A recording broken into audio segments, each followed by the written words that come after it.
Today I'm going to be briefly reviewing The Power of Myth by Joseph Campbell and Bill Moyers. This book is actually just a dialogue of an interview between Bill Moyers interviewing Joseph Campbell that took place in 1985, and it's a video interview. And as I said, this book is just a dialogue version of it. You can see it has like Moyers and Campbell, and they go back and forth in interview style format.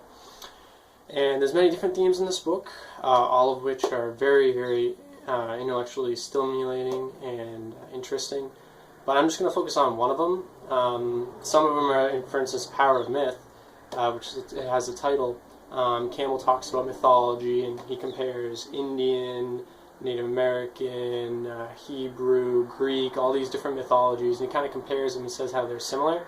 That's one aspect of it. But the aspect I kind of want to focus on is Campbell's idea about bliss and how an individual should follow their bliss in order to find happiness. And I'm just going to read a couple of sections from it just to give you an overall feel of how the book is. That way you can determine for yourself whether or not you want to go and read it, which I would definitely suggest.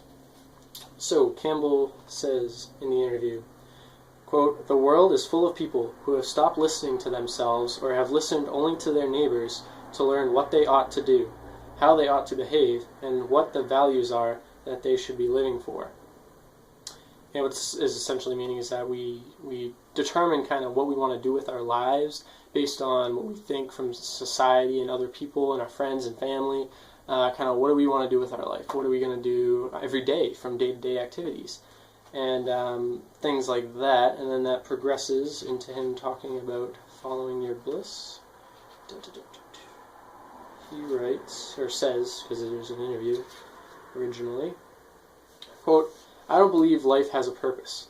Life is a lot of protoplasm with an urge to reproduce and continue in being. But each incarnation," meaning each incarnation of humans, so I am one incarnation of the human experience. Back to the quote, "But each incarnation, you might say, has a potentiality, and the mission of life is to live that potentiality. How do you do it? My answer is, quote, follow your bliss. There's something inside you that knows when you're in the center, that knows when you're on the beam or off the beam. And if you get off the beam to earn money, you've lost your life. And if you stay in the center and don't get any money, you still have your bliss." And what he's saying there is that it doesn't matter if you think you're going to make money or not. Obviously, you have to make a living. But the point is to follow what's going to make you happy in life. And every day, every hour, like, what am I going to do this hour that's going to make me the happiest person or the most successful I can be?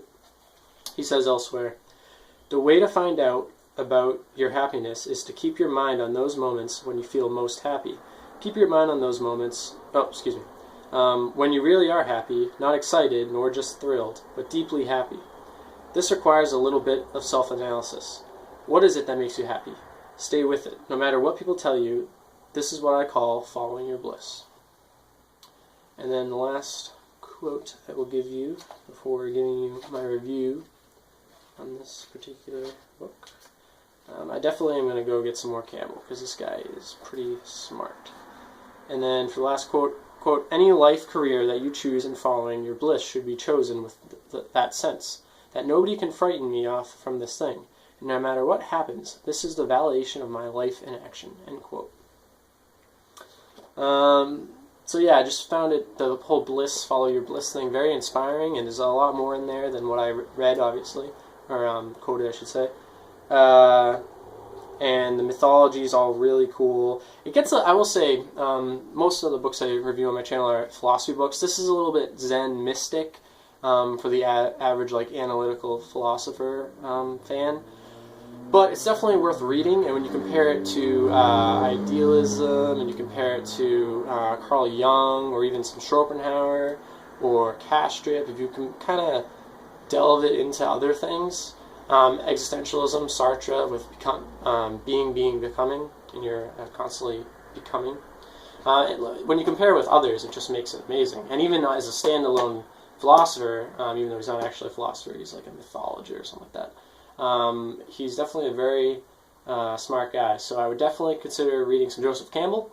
And if you're going to read one, I'm only going to suggest the only one I've read so far, which is The Power of Myth. I'm going to give it a 4 out of 5. Very good read. Thanks for watching, and please like and subscribe.